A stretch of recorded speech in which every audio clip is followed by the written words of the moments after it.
Ladies and gentlemen, boys and girls, Big 12 is open for business. Welcome to the Big 12's best podcast, best Big 12 podcast on planet Earth. In fact, I am John Kurtz, your host. Apologies for the false start tonight, but we are off and running on the eve of, I would tell you, the Big 12's biggest week ever. Now, when I say the Big 12's biggest week ever, that is the new Big 12's biggest week ever. Okay. Sure, we could think back to some times since 1996 when the league began. The Big 12 had some pretty big weeks, but this is undoubtedly the biggest stage that this new look conference has had. It will get a chance to feature BYU and Texas Tech this week with College Game Day in town, and that is because of everything that happened on Saturday. Okay?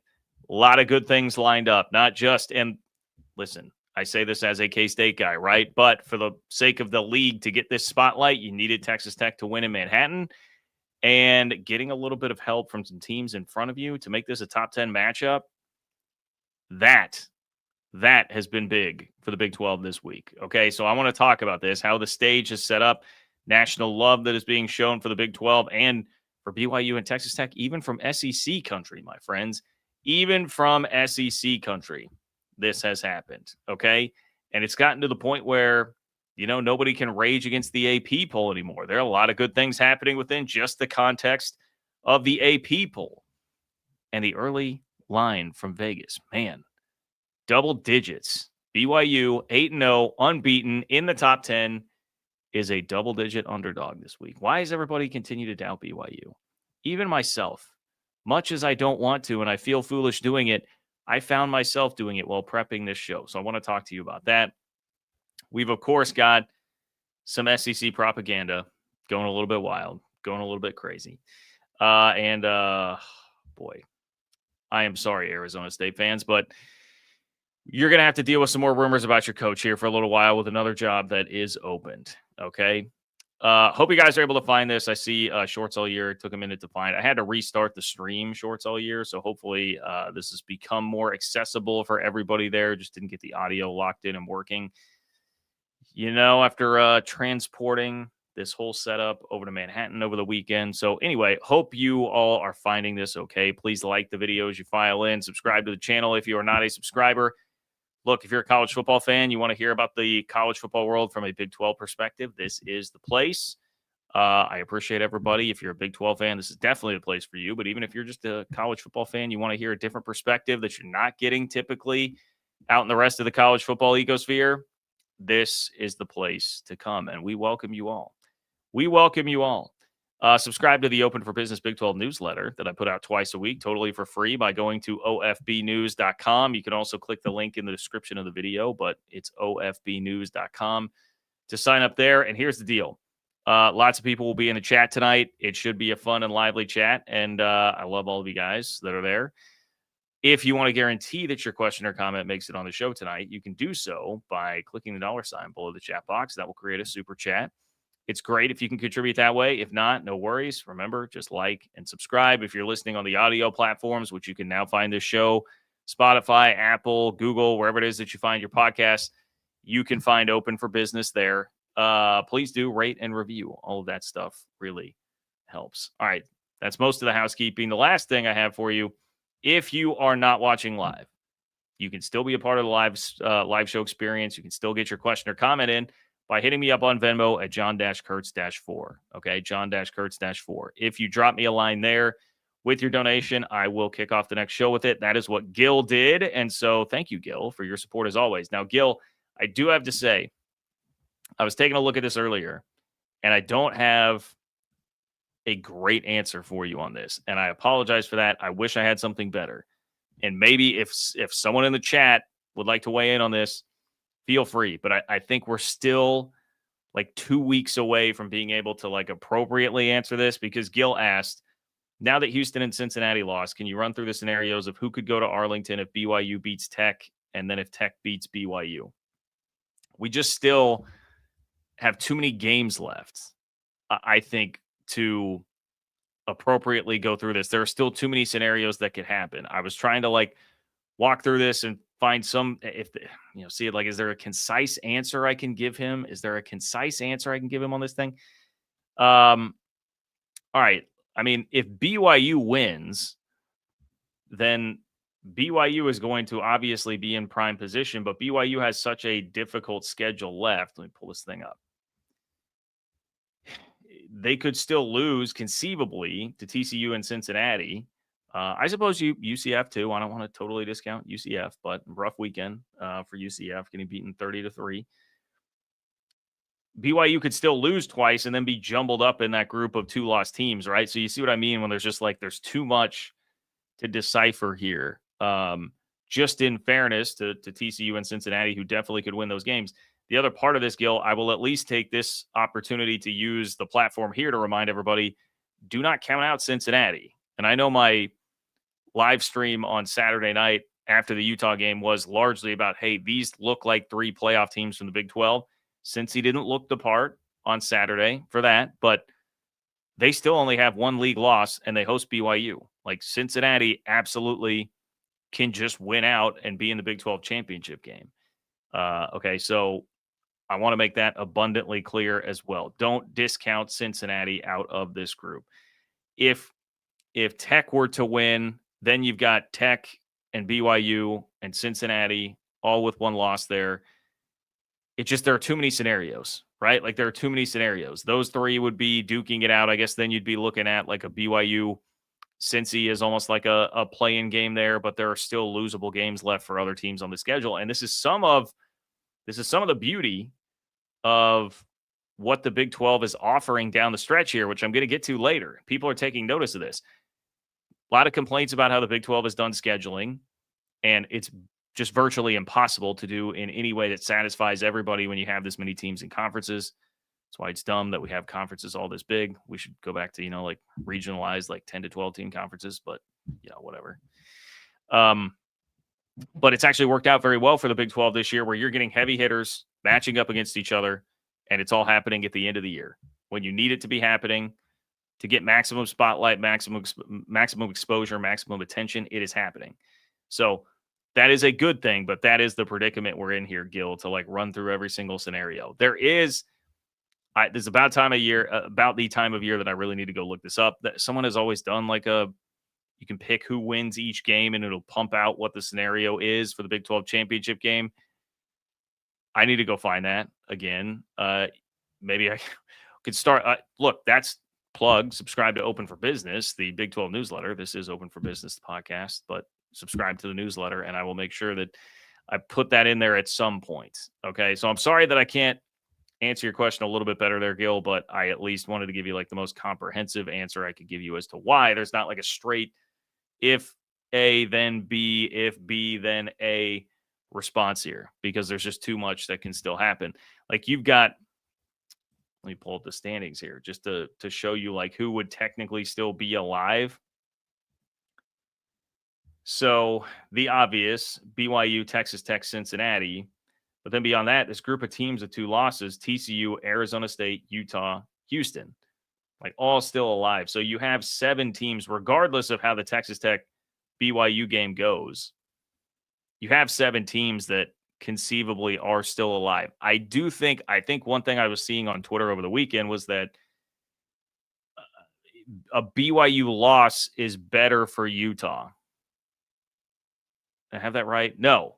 A BYU loss is worse for Utah. That's right, because it was for BYU fans. It was you have a consolation. If BYU loses the game, that is actually worse for their rival in Utah, somehow with all the tiebreakers. So that is one little thing I can plant for you there as well. Okay.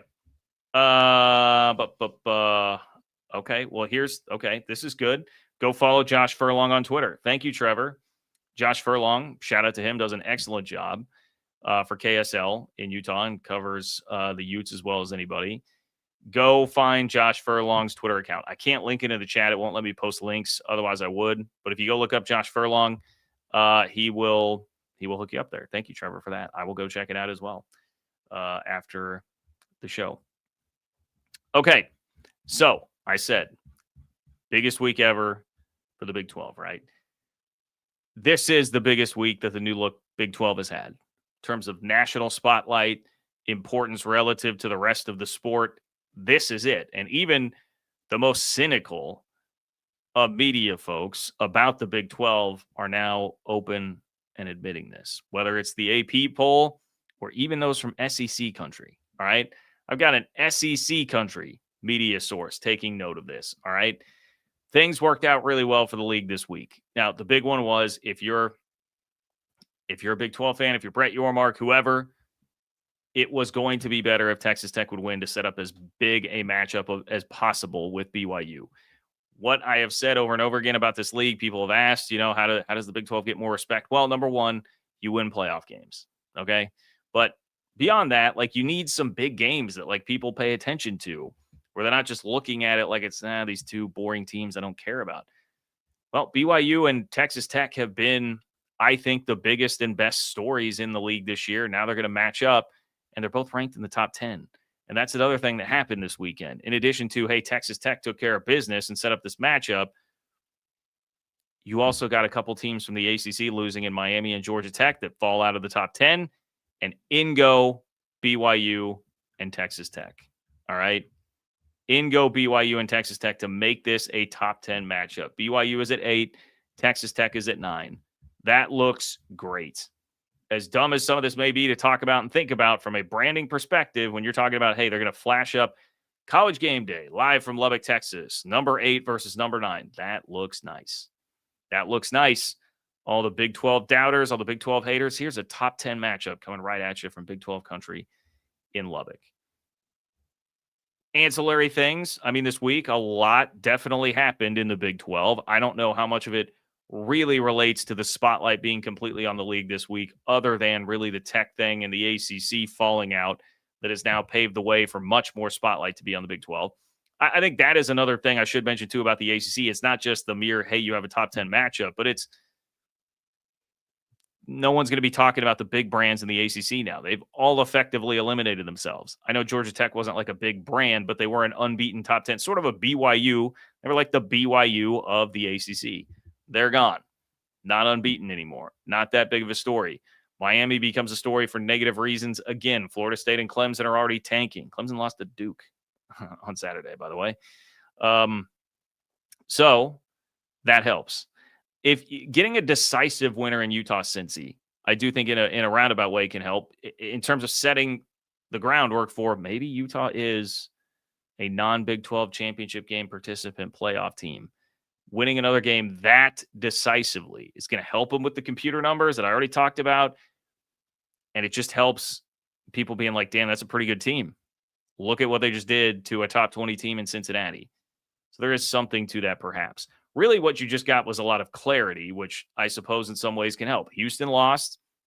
I don't want to say that that's like a great thing for the Big 12 necessarily, but it did provide some clarity. Like, Houston looks like it's not quite there to be a legit Big 12 contender.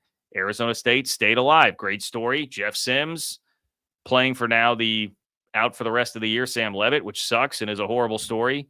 Jeff Sims steps in, has kind of a storybook day. I saw a great shot of him hugging his parents after the game on the field after he goes for an insane, like 228 rushing yards on the Iowa State defense. Insane. But what all of this has set up is a week where the Big 12 gets to take center stage, not because it's some charity case, not because Big 12 fans complained or Brett Yormark complained to the TV partners or anything like that. Texas Tech BYU is legitimately the biggest game of the week in college football. Full stop, period, end of sentence. It's not even close. It's the only top 10 matchup out there. And it is truly giving the league a deserved center stage. Like, nobody across the country can look at this and just be like, why are they doing this? Like, why? If you're an SEC fan, if you're a Big Ten fan, you cannot look at this week. I could understand how you would have looked at it last week and been like, okay, well, terrible week. They're throwing the Big 12 a bone. Okay, Cincinnati, Utah, great. You can't do that this week. And I'm not saying that was justified last week, by the way. I think Cincy and Utah were both great stories, and it was a deserving game for sure. But this one is different. This is on a different level. Top 10, 2 big stories. Everybody knows about these stories this year, right? Everybody knows about these stories. BYU, unbeaten again, 8-0 again, And they've done it with a true freshman starting quarterback. We're getting to the point now where Bear Bachmeier is starting to show up on the fringes of Heisman lists. Everybody gets to hear about his story. Crazy. I was reading in the Deseret News earlier today about how it was like Chase Roberts. Apparently, the people close around Chase Roberts were saying like he was pretty bummed when the Jake Retzloff thing happened because he thought, well, his final year at BYU was going to be marred a little bit by that. And, you're going to have to roll with a dicey quarterback situation. Well, so much for that. So much for that. You got a fringe Heisman candidate as a true freshman. Better story than Jake Retzloff. Better quarterback than Jake Retzloff. It's worked out pretty well. That's a story, man. The culture, the change of BYU into being this really cool brand, which, let's be honest, was not really the case like 4 or 5 years ago. All of that is a story, and it's a great story, and it's one that college football fans can't escape from now. BYU is doing it again. You're going to match that with Texas Tech. Texas Tech proving that a Big 12 team can bend the portal to its will.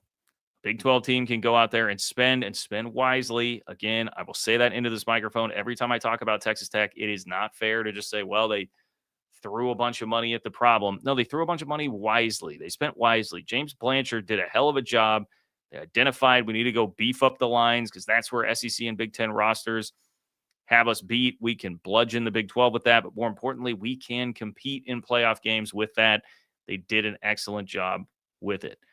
That's a national story with reverberations and tentacles that go all across the college football world, not just the Big 12, because it shows what you can accomplish if you're not a blue blood brand at a time when non-blue blood brands are striving in the sport. That's a tongue twister. Texas Tech, big story. Everybody knows now about Cody Campbell and what has happened at Tech. And now that story gets featured for the first time since 2008. Michael Crabtree and Graham Harrell and Mike Leach were roaming Lubbock. Texas Tech gets College Game Day. And you know what? These schools totally deserve that. They deserve this full-on treatment that they are going to get. I love it so much for both schools. Two of the most passionate, absolute most passionate fan bases in the Big 12. I mean, I was trying to think about this before. When I make that definitive statement, like these are the two biggest, there's an argument there for sure that these are the two biggest, most passionate fan bases in the Big 12, dude. It's Texas. Do not get crosswise with Texas Tech Twitter. Okay. That would just be my advice to you. And BYU, obviously, already a built-in national audience, okay, because of the LDS connection. But really passionate. They fill their stadium, the biggest stadium in the Big 12, more and better than anybody else across the league right now. Like, these schools, these fan bases absolutely deserve it. And it's early returns seem to be good on this. Hopefully, YouTube TV gets whatever it needs to get figured out with ESPN and Disney to make sure that the College Game Day will not be unavailable to YouTube TV subscribers, because I would hate for that to be a second straight week where they could just go, oh, hey, look at the numbers for College Game Day, how down they were when you went to Big 12 campuses. Hopefully everybody would realize the YouTube TV thing has a lot to do with that. Okay. But it seems like the early returns are everybody's like, hey, yeah, this is great. Big 12 deserves this. Let's do it. Let's see what's going to happen with BYU and Texas Tech. This is Brandon Walker, who is the show Unnecessary Roughness on Barstool Sports. He's an SEC guy, okay? Right? Like this is SEC guy, SEC country. And I wanted to play this clip from you where he talks about what is happening in the Big 12 right now. The Big 12 is about to go on a run of giving us a lot of good games. We had Kalani Sitake on the show, Wake Up Barstool, this morning, and they're playing at Texas Tech, and they're playing at Cincinnati over the next 3 weeks. You got a lot coming in the Big 12. You got a lot coming in the SEC. It's just the Big 10, the ACC, for whatever reason, have so many at the top that just aren't intermingling. Some of that fortuitous, scheduling-wise, right? Some of that a little bit random, the way that it worked out, but you take advantage of it right now, man. You push the pedal to the floor right now when you get this spotlight, and you milk it for all that it's worth. And I asked myself the question, too, like, can this turn out poorly for the Big 12? Like, what does a poor outcome look like here? I mean, I think it's highly unlikely that happens. If you get some really sloppy game, maybe. I can remember back to the beginning of the year when the game was played in Ireland, and everyone's like, "Oh, Big 12, look at how sloppy this is," even though it was, it's week 0 and it's being played in the rain, and I think that was highly unfair. Maybe if you have something like that, I don't think you're going to get that with these two teams being involved. And even if you had one team blowing out the other, then you have a force. Like, you have a team that's going to push its way toward the top 5 and be a force to be reckoned with in people's minds. And I think especially, and I'm just saying, because of what people know about the talent and how much people care about talent ratings, star ratings, all that, because of what Texas Tech has in the portal and what people know about that. Like, if Tech were to win by 3 touchdowns, if they go 43-20 again, people are going to be like, "Oh man, all right, like, this Tech team is legit. This Tech team is totally legit."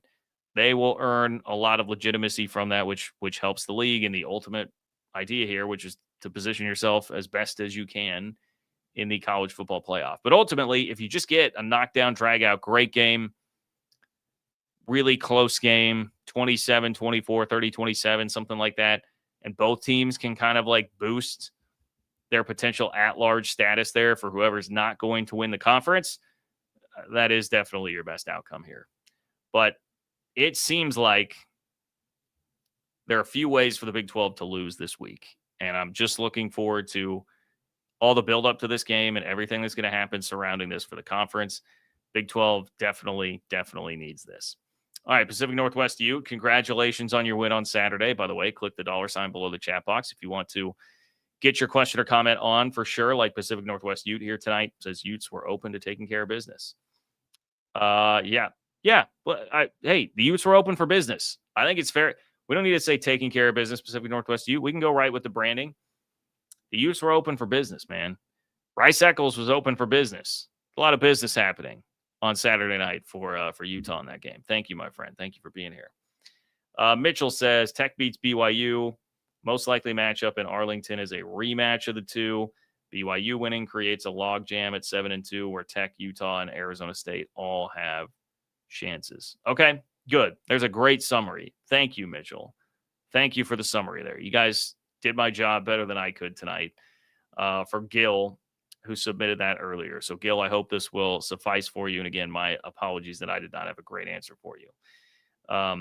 But yeah, I feel like, well, look, you just look at the Vegas line. I think that's going to be the expectation for most people is Tech wins the game at home and sets up a likely rematch of the two in Arlington for the Big 12 title.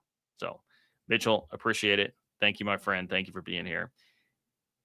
If you guys want to be like Mitchell, click the $ below the chat box. But if you don't want to donate, that's totally fine. Like the video, subscribe to the channel. That helps me a ton. On audio platforms, rate and review really helps me get the word out there, especially on the audio platforms, because I've just now started that. Really helps me push it out to new viewers, new subscribers. It would be great if you could do that for me. OFBnews.com as well to subscribe to the Open for Business Big 12 newsletter, which hits your inbox twice a week. It's free, and you can join 5,400 Big 12 fans who do subscribe. So appreciate all of you guys. Thank you all for being here. Can't be mad at the AP poll this week, all right? As I say, respect is building for the Big 12 with the matchup that's coming up on Saturday. AP voters helped out. AP voters helped out. They're not Big 12 haters. In fact, I have a lot of love for the AP poll this week. I have a lot of love for the AP poll, okay? BYU at 8, Texas Tech at 9. We start there, right? Both teams wind up in the top 10. That is huge. It is helpful. Now, did Miami and Georgia Tech play a role in like nudging the AP voters there to the point where, like, journalistically speaking, it might have been completely disingenuous or a disregard of the objective truth? Did they not put those teams in the top 10? Yes, perhaps that did help. Okay. But I will still give credit to the AP voters for doing the right thing and not doing something heinous like all of a sudden jumping Notre Dame above BYU and Tech into the top 10 just because that's sacred territory, even though Notre Dame farted around with Boston College on Saturday. No nonsense like that happened, okay? So thank you. Thank you, AP voters, for that. Thank you to NC State for beating Georgia Tech. NC State having one of the weirdest seasons this year. They have wins over Virginia and Georgia Tech, but they're like 5-4. Thank you to the Ponies, SMU. All right. As we've always said around here, we like and respect SMU. Never anything to the contrary here. Thank you for that win over Miami. I really can't complain about BYU and Tech at 8-9, right? Like, Ole Miss, Oregon, Georgia, they have high top-end wins that I don't think either of those two can match. Tech is a one-loss team in that group. If you want to say, well, BYU's unbeaten, they are, but I will give a little strength of schedule bump to those three when they have the high-end wins that they do have, that we have not seen out of BYU this year. I don't think we should be in the business of dying on that hill. Be happy they're in the top 10. Take the winner. See if they can still creep up toward the top 5 as the season goes along. Utah is up 7 spots. Utah is up 7 spots. In fact, I should be sharing this with you guys. I am sorry. What happened to my rankings? Here we go. Just to give you the visual here. But Utah just shot up the rankings, which definitely surprised me. I'm sure most of you, after seeing what has happened for a lot of this season, would be a bit surprised by that as well. So the AP poll, there you see BYU, but Utah is at number 17. So they go from 24 to 17, maybe laying some groundwork for, can this turn into a slow trickle up the standings to get into at-large range? A 7-spot bump here helps. Now, I know, John, we're about to get the first college football playoff rankings coming up this week. This is the AP poll, not the playoff committee. I get it, but I do think they mirror each other. And whether they would want to admit it or not, there's probably some level of influence or at least just groupthink that happens in the college football world. So it is a positive. It is a positive to have that and to see that.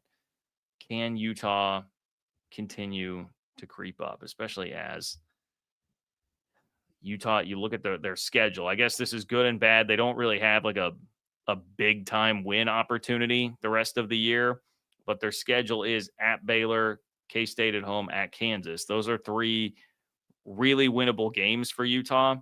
So if you just win and let the karma or the carnage rather happen in front of you, that's how you start just creeping your way back up that poll and into, can we be there for an at-large bid while not making the Big 12 championship game, right? That'll be interesting to see. But I would have thought maybe more like a 4 or 5 spot bump for Utah as opposed to 7 there. You start looking at some of these teams in front of them. Louisville, I could definitely see dropping a game. I don't think they're infallible. Vandy still has a really tough schedule. In fact, I would be very surprised if Vandy does not drop another game. Georgia Tech, Haynes King's awesome, but everything atop the ACC is just very teams beating up on each other. More on that in a moment. Virginia's just been hanging on by a thread the last few weeks. Oklahoma's probably losing again. Texas has a crazy tough schedule. I think Texas still has Georgia and Texas A&M left. This is how that could happen. Okay. So appreciate the AP voters for doing that. Let's see. Cincy, even hanging on in the top 25. That's right. I need to scroll down just a bit for you. Cincy at number 25. They're still there. They did drop 8 spots. They got blown out, but I'm just pleasantly surprised to see them still hanging there with a 25 next to their name to be that 4th Big 12 team that is ranked. So good stuff there from the old AP voters. It's a good look for the Big 12. I would point out to have a couple of top 10 teams here while the ACC has none. And I'm trying to steer away a little bit from the tribalism between ACC and Big 12 because I feel like a lot of that has just been thrust upon the Big 12 and the ACC by the powers that be in the SEC and Big 10 just from a mere survival standpoint. I'm going to defend the ACC a little bit later on here, but if you are thinking about your perception, it helps when you look up and it's like, well, hey, the Big 12's got 2 teams in the top 10. The ACC's got zip right now. Whereas early September, it was like the ACC had 3 teams in the top 15. All their big brands were up there. Clemson, Miami, Florida State. Miami and Florida State had huge wins to start the year. It was looking like it was going to go the total opposite route this year. it has not worked out that way. I would also just like to say, doesn't it make you sick to see Texas still there at 13? Texas there at 13, and it's not just because it's Texas. Like, I understand. Nice win for Texas on Saturday over Vandy. They played very well. But it's the fact that Kentucky and Mississippi State just had them dead to rights. I mean, completely dead to rights. Both of them, back-to-back weeks that would have just driven a stake through the heart of the playoff hopes for Texas. And now here the Longhorns sit. I doubt that they're going to beat both Texas A&M and Georgia, but they could pluck one of two and be a 3-loss Texas team that's going to be all the way in this playoff conversation. You know that would happen, and I'm just preparing you for that reality that is probably something that is going to come up here pretty soon. So watch out for that. And when we're talking about the Big 12 trying to be a multi-bid league, Texas is one that could become a real problem with that. And it would not be nearly as much of an issue had Mississippi State, held on to a 17-point fourth quarter lead, or Kentucky not been stopped at the goal line in overtime. Annoying, but it is what it is. Okay. So there's your 8 people for this week. Let's check in real quick with Kim. Kim, I appreciate you, my friend. Thank you for being here. Congratulations on your win on Saturday. Kim says, no comment, just a donation to you and your show. Thank you. Thank you very much. I appreciate that. We're hearing from all the Tech fans tonight. Shout out to Kim and shout out to Starter 179. Starter 179 says, first Big 12 game on ABC since 2023. Yeah. How about that? First Big 12 game on ABC since 2023. I assume that had to be Red River, right? 2023 Red River would have to have been the last one. Let me know if I'm right on that, Starter 179. I don't want to discredit anyone if that's not correct, but that would be my guess. ABC is where the huge TV numbers have been happening, okay? There was debate about this across college football Twitter within the last few weeks where the people were comparing the ratings, and it was even used a bit to kind of degrade the Big Ten and say, look at how much better the SEC ratings have been. Well, really what it was just the games on ABC are dominating the ratings. The games on ABC are dominating the ratings. And so I do hate, like, I'm glad you brought this up, Starter 179, but I do hate that we're in a position where it's like we have to be sitting here talking about TV ratings like that's this huge thing, and we have to use that as real legitimate fodder. Like, if you love the sport, you should just love to go watch these games, whether or not the casuals do. Who cares? But this is an opportunity, yes, to draw a big number when, the TV numbers, people were taking some dunks on the Big 12 for what the TV numbers looked like that had come out at like the 2/3 mark of the season. So you do want to capitalize on that. I will be fascinated to see what that number is. Get the build up going this week. And again, Disney and YouTube TV, figure it out. Figure it out, because that is the one downside to it, Starter 179. If you're missing all the YouTube TV subs, that number won't look as good, and it will be annoying to have to deal with that. Nobody likes asterisks. Nobody remembers that. Okay, right, Tech fans? It's just like that Donnie Hart thing you guys all threw at me last week. Yeah, it sure looked like he was in bounds. Nobody remembers an asterisk 30 years later when we're sitting here in 2025. So you don't want to have to do the asterisk thing with the TV number. Anyway, Starter 179, thank you. I appreciate you for being here. My friend, let's see. A ton of people in here. Thank you all for being here. We're about to hit the 1,000 mark. Please like the video, subscribe to the channel if you are new here. I do a couple of live streams a week, really more like 3 or 4 during football season. It is college football from a Big 12 perspective. If you like college football, even if you're not a Big 12 fan, we welcome you here. Get that perspective instead of what everyone's typically giving you, which is the Big 10 and SEC perspective. I also have a newsletter. It's called Open for Business, much like this podcast and show being called Open for Business. You see the sign, ofbnews.com to get subscribed to that, ofbnews.com. You can submit a super chat by clicking the $ below the chat box if you want to guarantee you make it on the show tonight, but you can also just mix it up in the regular chat, do all the free stuff to help. Audio platforms, rate and review, that definitely helps me. Okay. I saw Kim talking about this in the chat just moments ago, but the computers, Vegas, and even myself, unknowingly, well, somewhat unknowingly, continue to disrespect BYU. What is going on here? What is going on here? The early Vegas line, 10.5. BYU a double-digit dog in Lubbock. 10.5 points. Computers loving up Texas Tech right now. BYU not there. BYU third in the ESPN S&P Plus right now. What is going on here? My answer would just be BYU fans, you should be loving this. You should be loving this.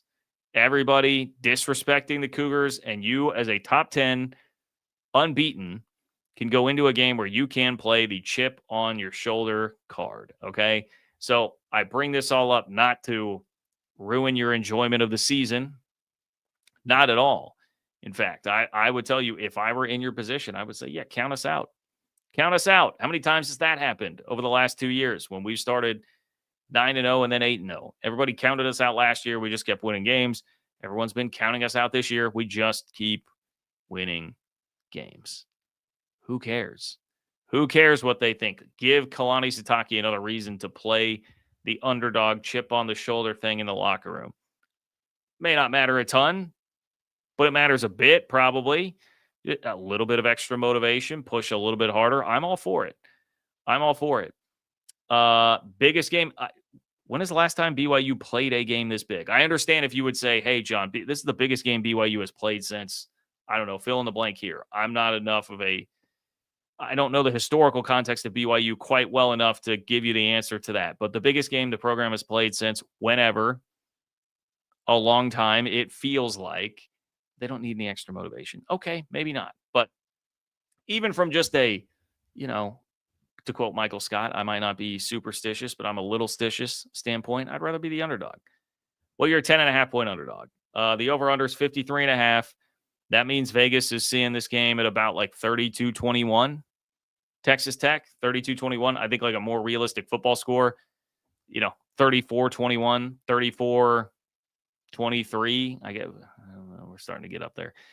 Somewhere around there. That's where Vegas seems to have this game, okay? And when I say, hey, it's not just Vegas, it's not just the SP Plus, which I mentioned there, has Texas Tech all the way up at, I think it was number 4. Yeah, Tech is all the way up to number 4 in the SP Plus, which is my computer metric of choice. Utah's at number 6. I feel like I should whisper that. Like, Utah's at number 6. They're number 6. Yes, I'm aware that they beat BYU, or that they lost in Provo. Yes, I'm aware that they got smacked by Texas Tech, but Utah's at 6. BYU's at 16. There's a 1 in front of that number. Okay, so the metrics, again, they love Utah because Utah completely blasts people when they win. But they also have been blasted this year, and they lost to BYU. So the computers are not showing a lot of love, not showing a lot of respect there. And even myself, as I say all this, I'm like, don't do it, John. You've done it a couple of times this year. And you're about to do it again. But I kind of am, man. I'll just give you my gut right now, okay? My gut on this is I was thinking, all right, what's this line going to come out at? And I thought probably like 8 or 9. And I was like, I feel like where I would put it. My general instinct here, now I do want to say this is conditional, but my general instinct here is to say that if Baron Morton plays the whole game, if you're getting relative health from Baron Morton, which I say relative, like he can finish the game. I know he was a little gimpy by the end of the game in Manhattan. If he can finish the game and he's playing competently at quarterback, this seems about right. It seems about right to me. It feels like Tech will wear down anybody else that they play in the Big 12. I do say that just to give some credentials here. I do say that as somebody, like, I've seen BYU play in person. I was in Provo for the game against Utah. I have seen Texas Tech now play in person. I was at the game on Saturday in Manhattan. I have obviously watched a ton of Big 12 football this year on TV, but I'm just giving you the creds. I've even been there in person. I've looked at Texas Tech's team up close. I've seen BYU's team up close. I still think Tech, because of the talent in the trenches, they're a level above everybody else in the Big 12, assuming that they don't have something going catastrophically wrong at quarterback. And we've seen them play through stretches where that has happened. Like First half of the Kansas game, the entire Arizona State game, there have been stretches without Baron Morton where this team has not gotten competent quarterback play, and that changes the calculus a lot. So it is contingent on that. But I still, Utah, it comes down to like, can BYU, I think in a nutshell, it's can you match the physicality of Texas Tech for 60 minutes? And that is difficult. I thought the K-State game was actually pretty similar to the Utah game, where it's like K-State just, they couldn't do it for 60 minutes. They got worn down. They got beaten down. And when they couldn't stay within one score, then it gets to a 2-score game. Then Tech's pass rush gets to pin its ears back. It's a lot of like game control stuff that plays into this. Like if you let the game turn into a 2-score game and you've got to drop back and pass all the time with Bear Bachmeier, it's hard to block those guys for 60 minutes and they'll take over in the fourth quarter. And they did it in Manhattan. They did it in the second half against Kansas. They did it in the fourth quarter at Utah, and that was even with Will Hammond playing at quarterback. Now, granted, he was playing awesome that day, but they wore you down to the point where Kyle Whittingham said after the game, like, I was kind of stunned, but yeah, we lost the battle at the line of scrimmage. I know you can certainly argue BYU won that battle in the game against Utah, that they played them, but I don't think it was like so definitively that I'd be like, man, yeah, BYU is way more physical than Utah. I would think they're pretty comparable, which makes you one of the most physical teams in the Big 12 and one of the most physical teams in the country, but it doesn't necessarily mean that you're physical enough to hang for 60 minutes with Texas Tech if things are going well.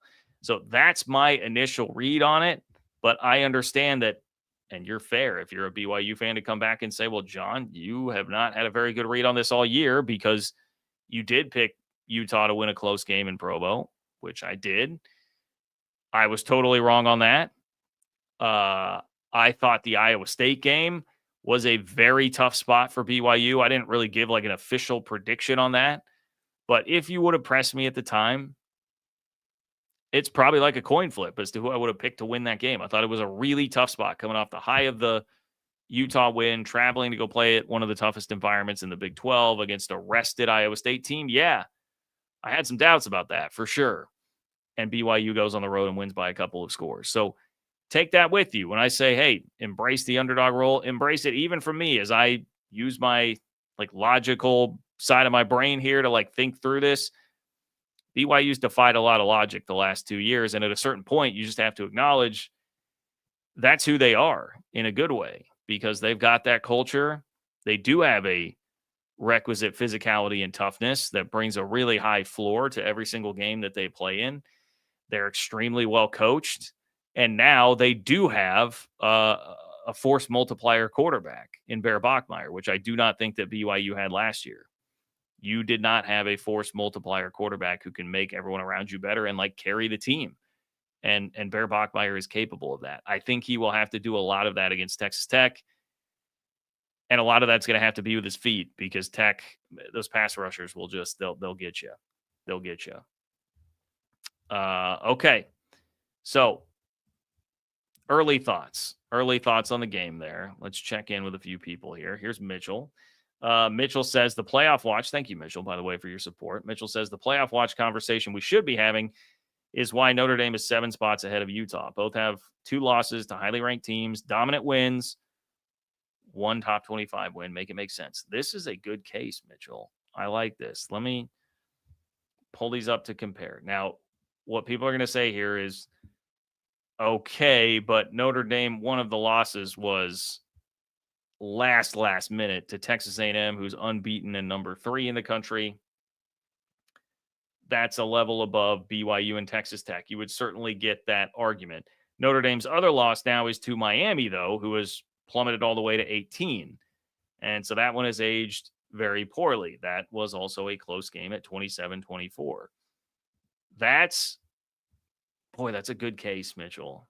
That's a good case. Now, another thing someone would say is, well, Utah got blown out at home when they did lose to Texas Tech. It's that fourth quarter that is doing a lot of damage, I think, to Utah, if we're going to be fair in this discussion, right? Because it turned out to be a game that was actually not very close, even though it was really competitive for 3 quarters. I'm sure Utah fans would tell you something about Devin Dampier's health there, but, I don't think you can I'm not going to give them a ton of credit for that in the context of this. But I think that's worth mentioning, right? Like, I guess the way I would break it down, Mitchell, is I'm thinking through this on the fly. I don't know that I would sit here and say, hey, I'm going to pound the table like Utah should be ranked ahead of Notre Dame. But 7 spots is a pretty big gap there for two teams that do, yes, have similar resumes. They have similar resumes for sure. Because if we're looking through this, I mean, Notre Dame's best win, they beat USC by 10. Otherwise, Purdue, bad. Arkansas, bad. Boise State, not having a great year. NC State, mediocre. As I said, they're 5-4, even though they had that big win. Boston College, bad. USC, good question mark. I mean, they did just have to beat Dylan Raiola-less Nebraska on Saturday.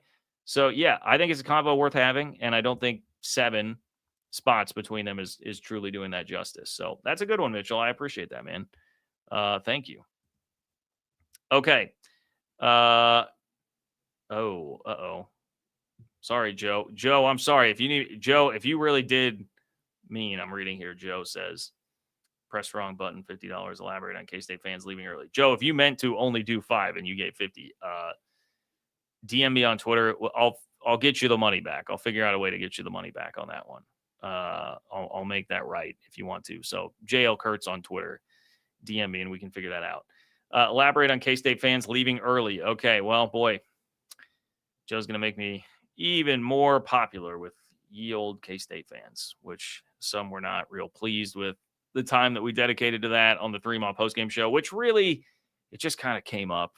I was not intending on talking about it that much, but I was a bit disappointed in the atmosphere on Saturday because, I'd kind of hyped it up. And the bottom line is this, when Bill Snyder Family Stadium is rocking, like when it is full and it's a game that K-State fans are really invested in, I mean, it's absolutely one of the toughest environments to play in the conference, full stop.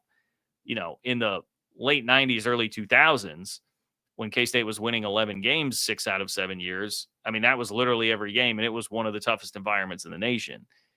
Now, it just hasn't been quite at that peak fervor for the fan base. I think you also have a lot of changing dynamics with how fans, a little more fickle these days. There's less investment in the team, NIL, portal, all that stuff that's happening.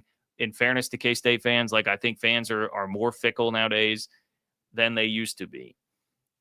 I think I just underestimated like how maybe apathetic / just frustrated fans have been with where the program's been at since the 7-1 start last year and where they were at with a 4-4 team, even though it had walloped Kansas last week. Because, from the beginning, I didn't think it was as loud as I figured it would be. It was pretty full, not totally full.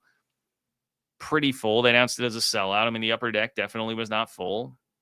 Some of that was Texas Tech did not have many fans there at all.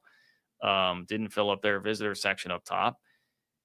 But I thought, yeah, it's, a little lackluster as far as what I know that environment can be. And I also was holding it in contrast to the BYU Utah environment that I had just experienced in person. But I would not have gone to say anything about that. The part that stunned me, and Don Williams from the Lubbock Avalanche Journal, who covers Texas Tech, commented about this after the game too. It's a 9-point game.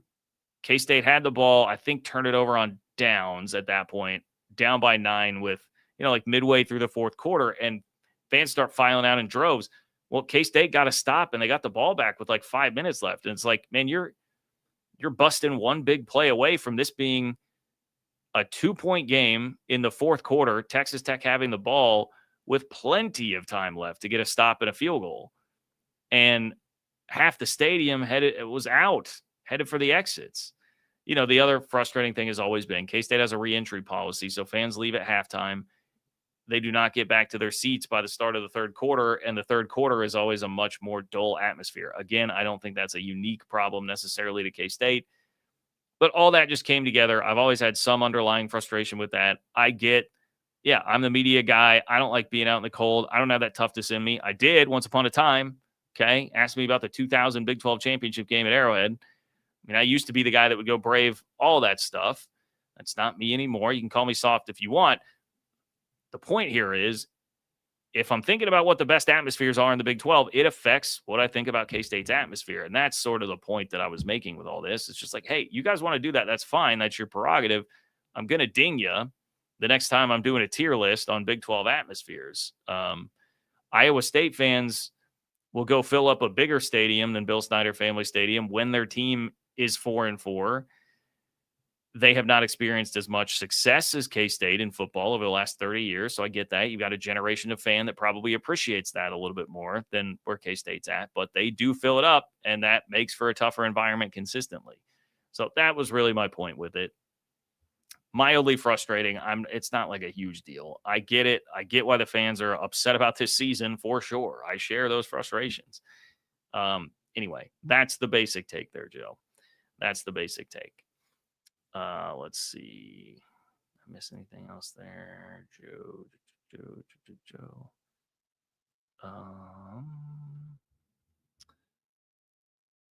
Okay. Let's go to Clint. Clint, Bear Bachmeier is him. Still nationally underrated. Perhaps that will change next week. Hashtag Heisman candidate. This is Clint, great storyline to talk about. This could be a total launching point for. I would say, I think the odds are long that Bear Bachmeier makes up enough ground in the Heisman race this year. But what Saturday could be is like, if he plays really well and they win the game, it could be a launching pad for Bear Bachmeier being one of the Heisman frontrunners going into next year. I definitely think that could happen. I've been a little now. I know, in fairness, I have not watched a lot of Ohio State this year because they've just been blowing people out. They have not played really many big games since week 1 against Texas, and Julian Sayin was not doing a lot in week 1 against Texas. For obvious reasons, being a new starting quarterback, he didn't need to. But it feels like this week, it was like the narrative flipped where everybody's like, wow, Julian Sayin just balled out all over Penn State. He's been putting up these big numbers. Feels like the push is now Julian Sayin at Ohio State going to get the Heisman. I just feel like there's a lot of dudes that Bear Bachmeier would have to climb to get to that point. Maybe if something spectacular enough happens, you get a genuine like Heisman moment, quote unquote, here. Last time game day was there, Michael Crabtree had his moment that still gets replayed right against Texas. If you have some moment like that, maybe it does have that sort of force. I would look at it more like, hey, if he really gets on the national radar this weekend for people, he could become like a real Heisman favorite type of player heading into next year. Anyway, appreciate that, Clint. Alan, thank you, Alan, for being here. I appreciate you, man. Alan says, John, pulling for BYU. Nothing against our tortilla flinging friends. But BYU has shown great pride and appreciation for their membership in the Big 12 and isn't hoping for an SEC or Big 10 bid. Rock Chalk Jayhawk, Alan. Hey, Alan, I appreciate that. I feel like that's pretty consistent, Alan, with your sensibilities. You've been someone that has not indulged at all in the like Kansas to the Big 10 talks that have been there over the last few years, which I can certainly appreciate. I appreciate how much you love the Big 12. So I respect your stance on that. I do. I definitely get where you're coming from. I would just say I think both of these fan bases are very deserving of the seasons that they are having. They have waited for these opportunities to come around. They're finally getting them. And I would just say it's hard to look at either one and be like, yeah, not deserving fan bases. No, these are very deserving fan bases. So I appreciate those comments there, Alan. Thank you, my friend. David, what's up, David? David, give a prediction for TCU at the end of the year. Let's pull up the old Horned Frogs.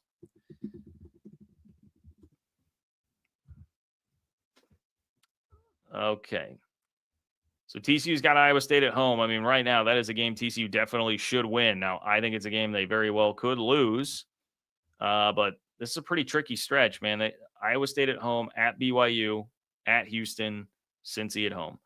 I would predict TCU winds up 8-4 out of that. I think they would lose at BYU, though that is winnable. I'm not saying that's not winnable, but I would predict them to lose there, and I would predict them to lose one of the other three, because I think if you're playing like an odds game, right, if you look at, like Kelly Ford, who has his individual pages for teams that are predicting the chances of winning each game, and it might be like, the Iowa State game's a 60% chance of winning, at Houston's like 55, Cincinnati at home is like 55.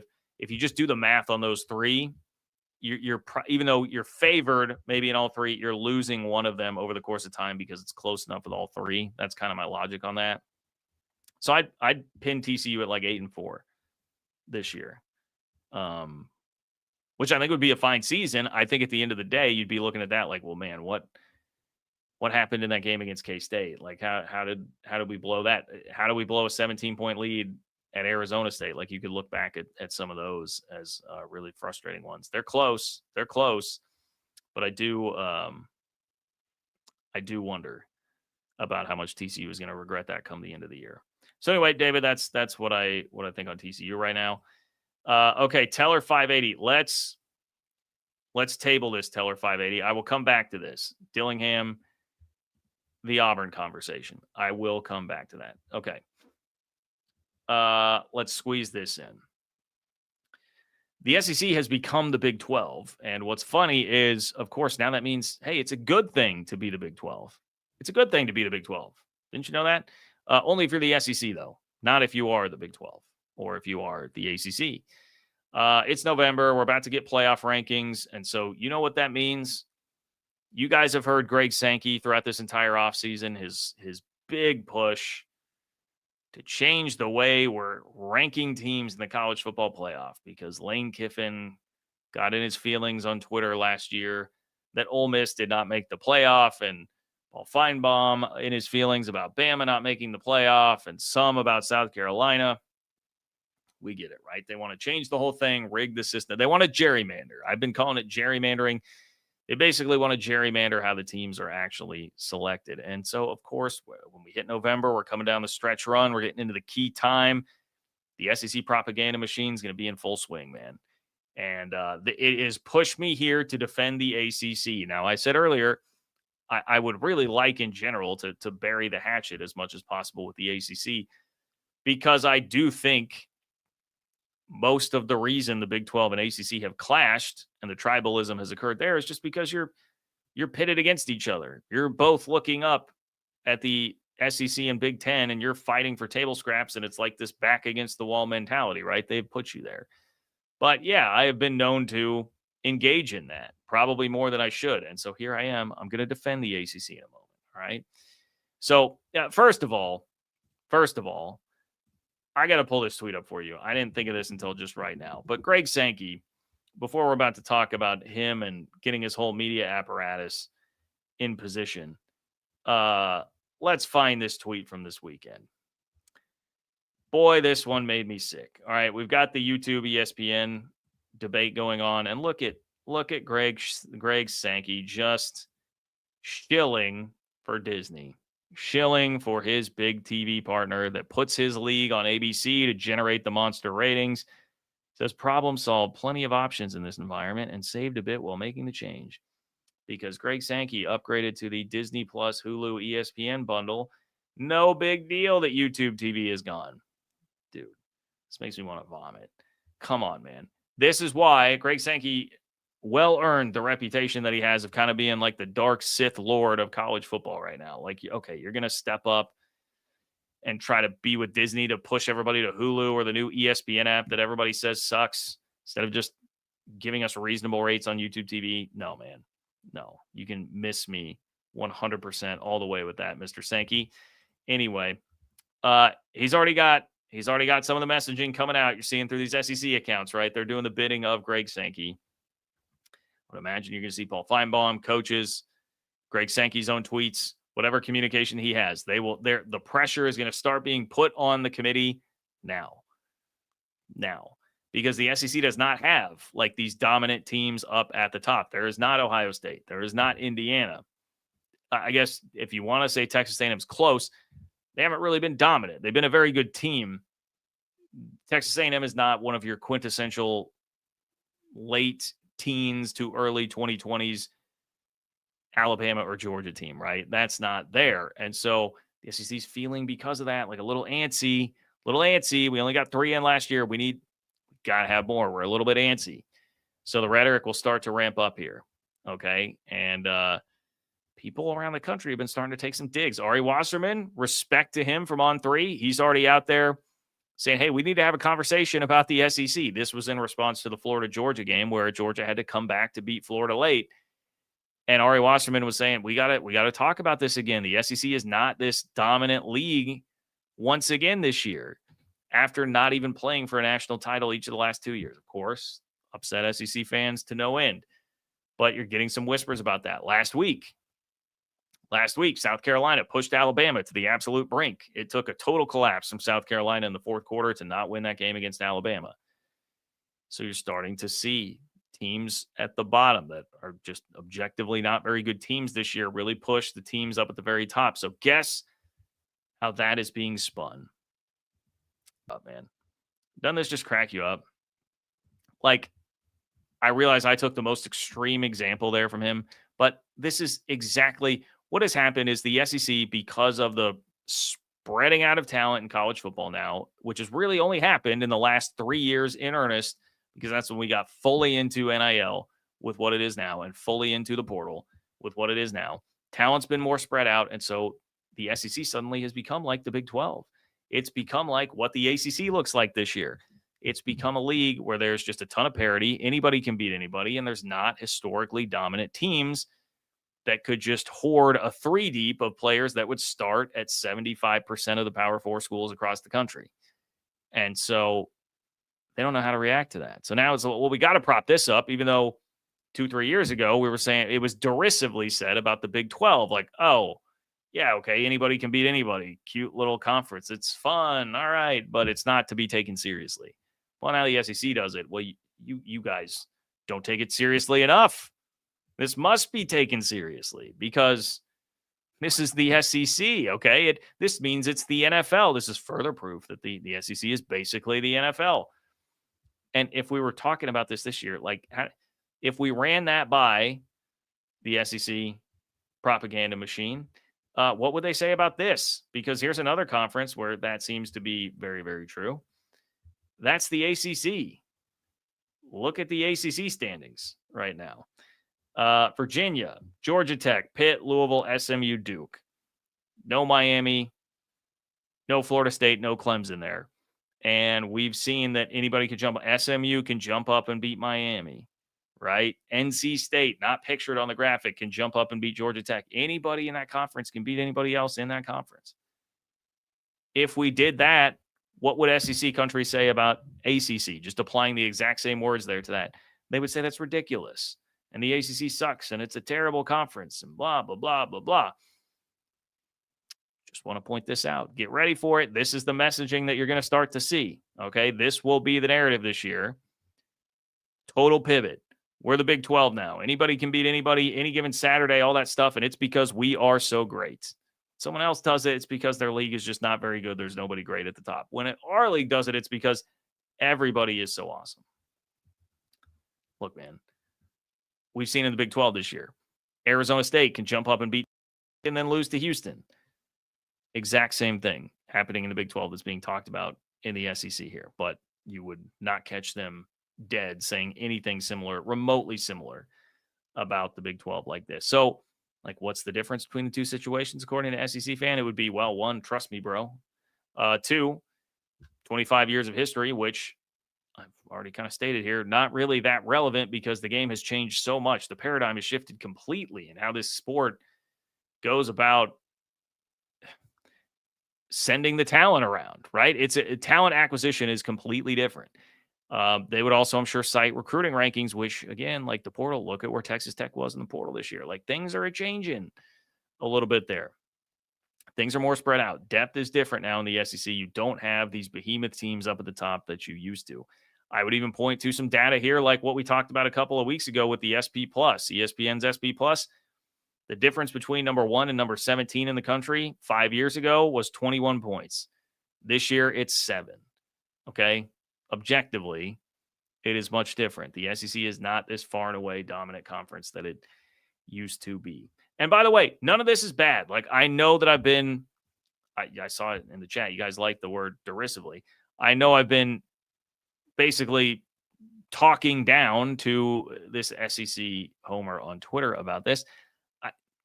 it's not a bad thing that college football is like this. It's awesome. It makes it way more entertaining and fun and unpredictable. And unpredictable is what makes college football great. Like the unpredictability of it, that is marketable. That is what you have in this product. So I am a fan that the SEC is like that. I am a fan that the ACC is like that. I am a fan that the Big 12 is like that. It's a good thing for the sport. We can embrace it, okay? But we don't have to pretend that it's something it's not. That's really the thing. Bracket Cat is hitting on this. When did parity become a bad word? Yes, we absolutely should love and celebrate that our teams have a chance to win most every game, and just that things change so much, right? I mean, it's why West Virginia can jump up and with a true freshman quarterback beat Houston that was just rolling and looked like, hey man, they may be headed for the Big 12 championship game. And they can win in Houston. Like that can happen because that's college football, man. That's the sport that you have. So lean into it. Lean into it. But just it can't be true that one conference is great because of that and others are not. All right. That's the problem. Thank you, Bracket Cat. All right. I think I missed. We got one more super chat left, and then I'll talk briefly about Kenny Dillingham here. Maybe I'll have a little bit more later this week about it. I'll see kind of how that develops. But Starter 179 says, why do we never talk about the G5 spot? They should be jumped for an at-large if the team isn't ranked. Well, I mean, I think this is the week to start talking about that because North Texas beat Navy. Navy was 7-0. And I know people were like late coming around to them as far as putting them in the top 25. I've heard some people screaming about that for weeks, that they're better than that and they should be in there. But that definitely helps. I mean, there's a lot of chaos in the G5 ranks, and it is only fair if last year we were going to talk about the Big 12 being jumped by 2 G5 champs, if that was even a conversation for a bit, which it was in late November, yeah, we probably should bring that up as a combo. I don't think it'll ever happen, Starter 179, but I get the point that you're making. If it comes down to, Utah or 2-loss American champ, it's at least worth the debate. It's worth the discussion. I would just say that my college football heart of hearts, I would not like that. I would not like to keep out a G5 conference champ. Now, again, I know 5 highest ranked conference champions are going to go. But if you're saying in a hypothetical world that would Utah, 2-loss Utah, be more deserving than a group of 5 champ, I understand the argument that you're making. I want to protect at least some G5 access there. Like that is a big part of the sport. I have a little bit more of a heart than, say, those at SEC or Big Ten country seem to these days, at least those leading the conferences. And I would say I want to protect that. I do want to protect that. But if you were, if we were going to play the SEC hypothetical game, right? Like who wins, North Texas or Utah on a neutral field? I would certainly think Utah would be a favorite there for sure. So appreciate you, Starter 179. So Teller 580 says all local Arizona insiders say Dillingham is staying. Look, I would absolutely be shocked if he took the Auburn job, but I was surprised. I was just, honestly, this wasn't even really show prep. I kind of just opened this because I was curious. I was reading some of the hot boards for Auburn because Hugh Freeze is fired. Sure, anybody who saw the result of the Auburn game on Saturday, scoring 3 points at home against Kentucky to move to 2-9 for Hugh Freeze in SEC home games. Yeah, he got fired.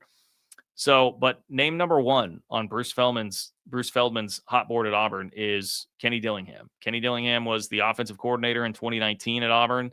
That was the last year Auburn was better than 6-6. So it's been a minute. And it was a good season. And Kenny Dillingham did well there.